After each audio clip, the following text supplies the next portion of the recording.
অনুষ্ঠিত হবে। উপস্থিত নেতৃবৃন্দ, আজকের হেডলাইন এর সাথে একই সঙ্গে বলতে চাই, জাতির উপর, জাতির কাঁধে সন্তানের লাশ। কালকে ঘটনা অত্যন্ত হৃদয় বিদারক, অত্যন্ত বেদনাদায়ক, অত্যন্ত মর্মস্পর্শী। এই ঘটনা ঘটার কিছুক্ষণ পরেই আমরা কেউ জানতাম না। আমরা পার্টি অফিসে নানা কাজে ব্যস্ত। ভারপ্রাপ্ত চেয়ারম্যান মহোদয় আমাকে জানালেন যে দ্রুত উত্তরায় যাওয়ার জন্য। আমি তখনও জানতাম না। ওনার কাছ থেকে শুনলাম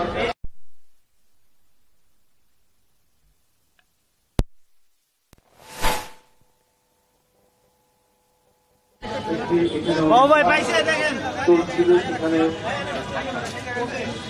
প্রধান অতিথির জন্য বক্তব্য রাখার কথা ছিল। তার শুধু উদ্বোধনী দু চারটি কথা বলে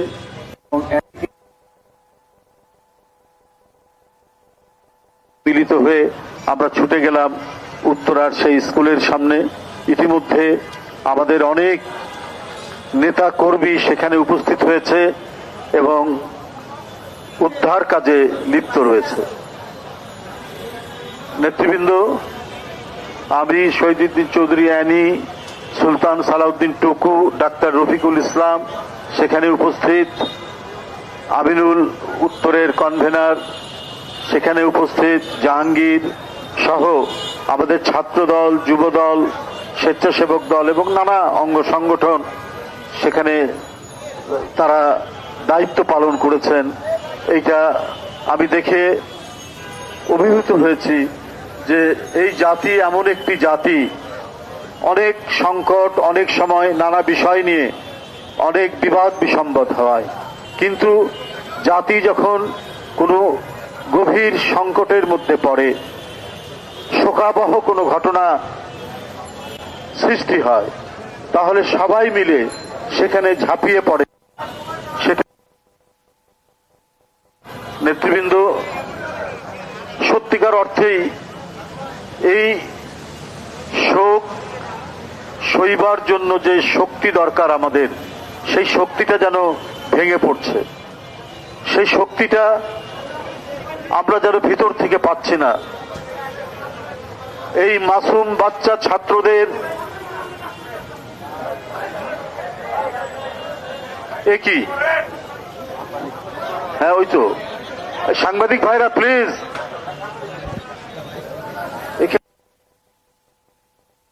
আমরা একটি শোকাবহ ঘটনার জন্য শোকাবহ এখানে করছি, দোয়া এবং মিলাদ মাহফিলের অনুষ্ঠান চলছে। আপনারা প্লিজ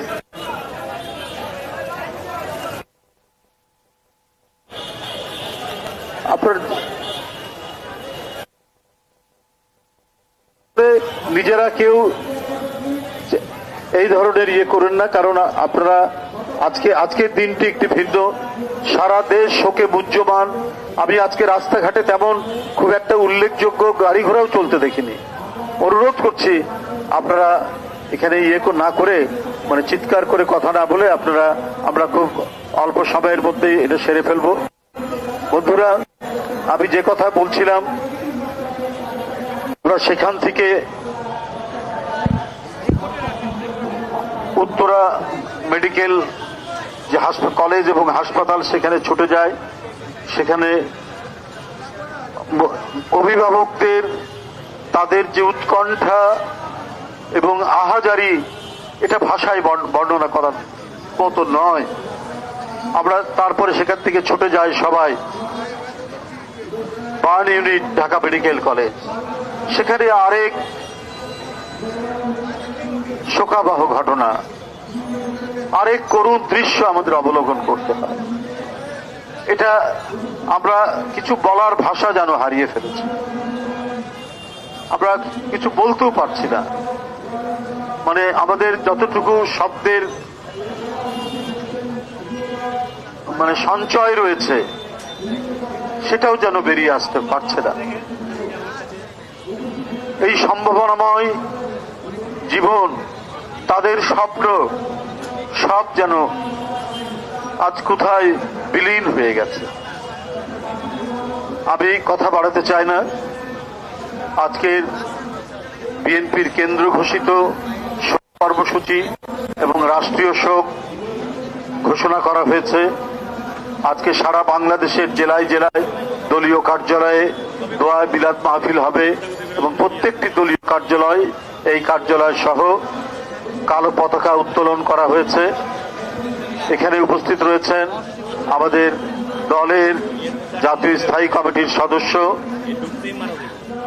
সাবেক মন্ত্রী বাবু গয়েশ্বরচন্দ্র রায়, উপস্থিত রয়েছেন বিএনপি জাতীয় নির্বাহী কমিটির ভাইস চেয়ারম্যান, ঢাকা মহানগর দক্ষিণের সাবেক কনভেনর জনাব আব্দুল সালাম, উপস্থিত রয়েছেন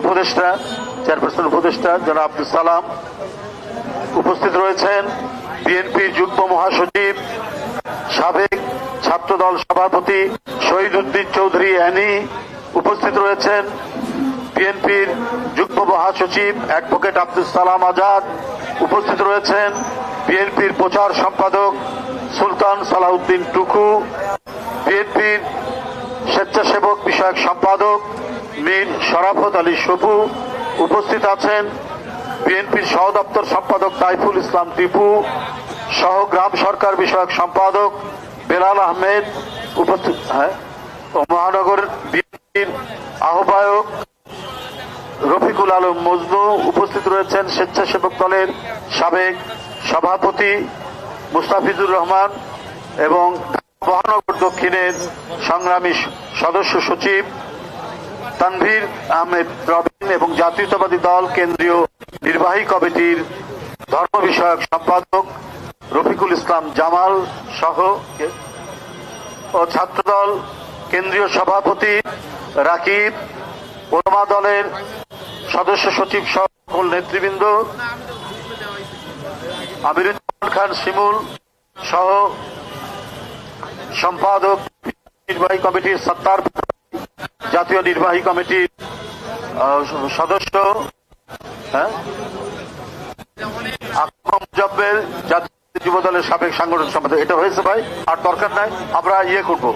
এখন দাদার কথা বলার পরে আমরা মিলাদে চলে যাব। এখন আপনাদের সামনে আলোচনা করছেন আজকে দোয়া মিলাদ মাহফিলের পূর্বে এই শোকাবহ বিষণ্ণ ঘটনায় সম্পর্কে আলোচনা করবেন আমাদের দলের সংগ্রামী জাতীয় স্থায়ী কমিটির সদস্য সাবেক মন্ত্রী বাবু গয়েশ্বরচন্দ্র রায়।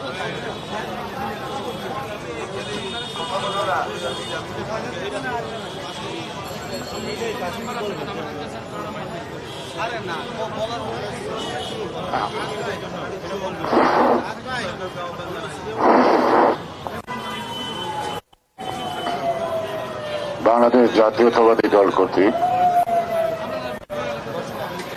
আয়োজিত গতকাল 1:30 মিনিটে একটি প্রশিক্ষণ বিমান বিধ্বস্ত হয়, তাও একটি খুব নামকরা স্কুলের উপর। আমরা এতক্ষণ জনাব রিজভী আহমেদের কাছে বর্ণনা শুনলাম। পত্রপত্রিকা, সোশ্যাল মিডিয়া, টেলিভিশন এর মাধ্যমে শুধু বাংলাদেশ নয়, সারা পৃথিবীর মানুষ দেখেছে, শুনেছে, সবাই শোকাহত। এই সান্ত্বনার কোনো ভাষা নেই, এই ক্ষতির কোনো পূরণ নেই। আমার তো বোধহয় 25 ছাড়িয়েছে। যারা বেঁচে থাকবে তারা সুস্থ জীবন যাপন করতে থাকবে। তাদের পিতা মাতা যে স্বপ্ন নিয়ে এই স্কুলে ভর্তি করেছিল, তারা বেঁচে থাকলেও সেই স্বপ্ন পূরণ হওয়ার সম্ভাবনা খুব কম থাকবে। এরা কেউ পঙ্গু হবে, অর্ধপঙ্গু হবে, আর গায়ে আগুন লাগার পার্শ্ব প্রতিক্রিয়া আজীবন থাকবে। বিভিন্ন সময় বিভিন্ন রোগ দেখা দিবে। যারা হারিয়ে গেল মায়ের কোল থেকে, তাদের একটা রঙিন স্বপ্ন ছিল জীবন গৌরবে। তাদের স্বপ্ন শুধু নিজেকে গড়া নয়, তারা হয়তো এর মধ্যেই কেউ না কেউ দেশের জন্য এবং জনগণের জন্য কিছু করবে, এমন সুপ্ত বাসনাও এই শিশু কিশোরদের মধ্যে থাকার কথা। প্রথম আলোর সিনিয়র রিপোর্টার সেলিম জাহিদের ছেলেটা বেঁচে গেছে। আমার মনে হলো সাহসী ছেলে, মাত্র 12 বছর বয়স। সে পিছনের জ্বালা না ভেঙে সে জাম্প করে বেঁচে আছে। সবাই তো এই সুযোগ ছিল না। এটা নিয়ে কি প্রশ্ন হবে? আমরা সারা দেশে আজকে শোক পালন করছি। আমরা মাসব্যাপী, দেশব্যাপী, বছরব্যাপীও যদি শোক পালন করি, আমরা তো তাদের ফেরত পাবো না। এটা বলতে পারি দুর্ঘটনা। দুর্ঘটনা তো দুর্ঘটনাই, কিন্তু দুর্ঘটনা ঘটতে পারে এই সম্ভাবনা প্রত্যেকটা ক্ষেত্রেই থাকে। যে কর্মে কাজ শুরু করে সে তার আগে অনেকগুলো তাকে ভাবতে হয়। আমার প্রশ্ন হলো যে একটা প্রশিক্ষক বিমান, তাও ফাইটার বিমান, সেই প্রশিক্ষণ এমন একটা জনাকীর্ণ শহরের উপরে হয় কিনা। আমরা জানি এই ধরনের প্রশিক্ষণ যেখানে জনগণ থাকে না, এরকম অনেক জায়গায় থাকে যেখানে প্রশিক্ষণটা হয়। কিন্তু এই প্রশিক্ষণটায় এমনি ঢাকা শহরের জনাকীর্ণ হলো কেন? স্বাভাবিকভাবে মানুষের প্রশ্ন উঠেছে, বিমানবাহী এই সম্পর্কে তাদের পূর্ব জ্ঞান থাকার কথা, অভিজ্ঞতা থাকার কথা, এবং এটা জবাব কি দিবে? এটা আপনি কি জবাব দিবেন? আমাদের দেশে বছর বছর যুদ্ধ না হোক, সেনাবাহিনীর একটা মহড়া হয়, সেটাও আমরা জানি অনেক দূরাঞ্চলে হয়। ওই মহড়ার মধ্যে গুলি ছোটে বা অন্য কিছু বিভিন্ন প্রশিক্ষণ দেখানো হয়, প্রদর্শন করা হয়, সেটাও কিন্তু জনাকীর্ণ জায়গায় করা হয় না। সুতরাং প্রশিক্ষণের জন্য যে বিষয়টা আজকে দেখবেন ঢাকা শহরে আপনারা দিনের বেলায় কোনো প্রশিক্ষণ মোটর পাবেন না, অর্থাৎ গাড়ি পাবেন না। এগুলি এখন সাধারণত রাতের বেলা, তাও প্রধান সড়কে নয়, অর্থাৎ শহরের ছোট ছোট ভিতরের রাস্তার মধ্যে প্রশিক্ষণ হয়। এটি তো সাবধানতা। শুধু একটা বিমানের প্রশিক্ষণ হবে, সেই প্রশিক্ষণটা আরেকটা কথা আছে যে প্রত্যেকটা যুদ্ধ বিমানেই হোক আর সাধারণ বিমানেই হোক না কেন, বিমানটা স্টার্ট করার আগে তার একটা সেকেন্ড ল্যাবটা থাকে, ফ্লাইটটা থাকে, অর্থাৎ তারা অ্যারোনটিক ইঞ্জিনিয়ার বা ফ্লাইট ইঞ্জিনিয়ার বলে। তাহলে এই বিমানটা উড়ানো যাবে কিনা এবং এটা সঠিকভাবে চালানো যাবে কিনা, তার তো একটা পূর্ব পরীক্ষার ব্যাপার আছে। এখন স্বাভাবিকভাবে প্রশ্ন আসে, এই প্রশিক্ষণ যারা দিচ্ছেন বা তদারকি করছেন, তারা বিমানটা সচল থাকার মতো যান্ত্রিক অবস্থা ছিল কিনা সেটা পরীক্ষা করা হয়েছে কিনা। এই বিষয়গুলি এখানে কোনো ব্যক্তিগত, কোনো সমষ্টিগত না, এটা হলো জাতিগত, সমষ্টিগত। সেই কারণে আজকে এই প্রশ্নগুলি করা যাবে না। জনগণ প্রশ্নগুলি করবে না তার তো না, এই প্রশ্নগুলোর উত্তর মিলবে, সেটা গোজামিলই হোক অথবা সঠিক উত্তরও মিলতে পারে। মিলবে না কারা? এই সন্তানগুলি হারিয়ে গেল, এদেরকে আমরা পাবো না। এবং যারা ঘটনাস্থলে গেছে, তারও বোধহয় ক্ষণিকের জন্য বিহ্বল হয়েছে, তারও কিন্তু স্বাভাবিক থাকতে পারে নাই। চারিদিকে যখন কান্নার রোল পড়ে, যখন স্বজন আহার ব্যথা, সেই ব্যথা উপলব্ধি করতে পারবে না, অনুভূতিতে আসবে না, এমন পাষণ্ড এই সমাজ ব্যবস্থায় নাই। সুতরাং আমরা এটা কি দিয়ে সান্ত্বনা দেব? আমরা কালকে স্থায়ী কমিটি থেকে শোক প্রস্তাব নিচ্ছি। আমরা সর্বোচ্চ এদের প্রতি সম্মান প্রদর্শন করছি। এতক্ষণ কোরআন তেলাওয়াত হলো, তার মানে কি? তাদের আত্মার মাগফিরাতের জন্য আল্লাহর কাছে ফরিয়াদ করা হইল। সবই ঠিক, কিন্তু আমরা কি তাদের ফেরত পাবো? সে কারণেই আমরা বলবো, যে কোনো কর্মের আগে জনসাধারণ দুর্ভোগ বা ঠিক প্রতিক্রিয়া হইতে পারে, সেই দিক থেকে বোধহয় আমাদের সবাইকে সতর্ক থাকা উচিত। আজকে বৃহত্তর আন্দোলনের মধ্য দিয়ে আমরা শত শত মায়ের বুক খালি হয়েছে, ভাই হারিয়েছি। সেটা একটা লড়াই। সেই মৃত্যুতে যেমন সুখ আছে, তেমনি মহিমাও আছে। দেশের জন্য রক্ত দিচ্ছি, দেশের জন্য শহীদ হয়েছে। তার মধ্যে এক ধরনের আনন্দ আছে, অন্যান্যকে দেশপ্রেমে উদ্বুদ্ধ করে দিয়ে আত্মা।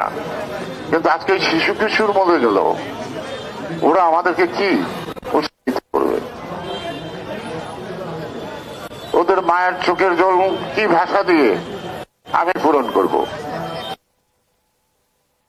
এক সন্তান মারা গেছে, আমরা তো আছি, এটা বোধহয় সেই কথা দিয়েও উত্তর দেওয়া যায় না। সে কারণেই আজকে জনগণের প্রশ্নের কথা করে বলছি। আমার মনে হয় সংশ্লিষ্ট কর্তৃপক্ষ নিশ্চয়ই শুনতে পাচ্ছে। আমরা দেখতে চাই এখানে আপনাদের কি নতুনটি বিচ্ছুতি ছিল কিনা, এবং তার পরীক্ষা নিরীক্ষা হয়েছে কিনা যথাযথভাবে, এবং এই বিমানটা চলার মতো সক্ষম ছিল কিনা। সেজন্যই আমি সংশ্লিষ্ট কর্তৃপক্ষকে জনগণের পক্ষ থেকে এই প্রশ্নের উত্তর খুঁজে বের করা এবং জনসংখ্যা প্রকাশ করার জন্য আমি দাবি করব। আমি কাউকে দোষারোপ করছি না, যাতে না দেয় তার জন্য সতর্ক থাকার জন্যই জাতির এটা জানা অতি প্রয়োজন। এবং আপনার এটা আমি যা যা বললাম বলে আপনারা চান না, এটাকে আমি নিজে নিজে আবিষ্কার করছি না, নানা জনের কথা শুনি আমার মনের মধ্যে ওই প্রশ্নটা আসছে, আসলে একটু এটা কি হলো। যাই হোক, এখন তো আমাদের ভাষা জানা আছে যে যারা সন্তান হারা হয়েছে, সে মা বাবা যেন, সে ভাই বোন যেন এই সুখ সইতে পারে, আল্লাহ তাদেরকে তৌফিক দাও। কিন্তু বলতে পারবো না, আল্লাহ তুমি তাদেরকে তার মায়ের বুকে ফেরত দাও। যারা বেঁচে আছে তারা হয়তো ফেরত আসতে পারে, কিন্তু তাদের জীবনটা আগামীতে অত্যন্ত অস্বাভাবিক ভাবে কাটবে। তাদের জীবনের স্বপ্ন এখানেই পুরো ছাই হয়ে গেল। বেঁচে থাকলেও তাদের স্বপ্ন পূরণ করার সুযোগটা নিঃশেষ হয়ে গেল। তাই আমরা অন্তরের অন্তঃস্থলে সারা দেশবাসী, দলমত নির্বিশেষে, ধর্মবর্ণ নির্বিশেষে সবাই আমরা শোকাহত। আমরা কাকে সান্ত্বনা দেব? তাই আমাদের সান্ত্বনার জন্য আমরা সেই সৃষ্টিকর্তার কাছেই বলবো, এটা সহ্য করার শক্তি আমাদেরকে দাও। আপনারা যারা যারা এসছেন ভালো, আরো যদি তাদের জন্য কিছু করার থাকে আপনারা করবেন। আমার এর অধিক কথা বলার মতো মানসিকভাবে প্রস্তুত না, সেই শক্তি তো এখন সক্ষমতার মধ্যে নেই। তাই সবাই সুস্থ থাকবেন, ভালো থাকবেন, পরবর্তী যে কোনো যে মোনাজাতের মধ্য দিয়ে আমরা তাদের বিধি আত্মার শান্তি কামনা করব। মা বাবা যারা রয়ে গেল তাদের প্রতি সমবেদনা, সমমর্মিতা এবং তাদের ভালো মন্দে খোঁজ লাগার ক্ষেত্রে যেন আমরা সর্বদা সক্রিয় থাকি। সবাইকে ধন্যবাদ। বাংলাদেশ জিন্দাবাদ।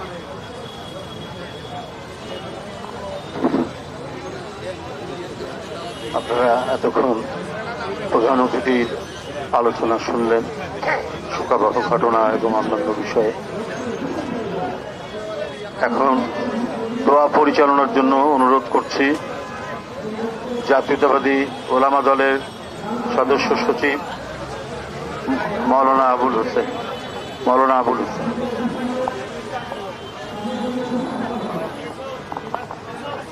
السلام عليكم ورحمة الله وبركاته. نحمده ونصلي على رسوله الكريم.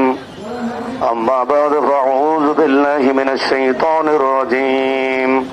بسم الله الرحمن الرحيم. إن الله وملائكته يصلون على النبي يا أيها الذين آمنوا صلوا عليه وسلموا تسليما. اللهم صل على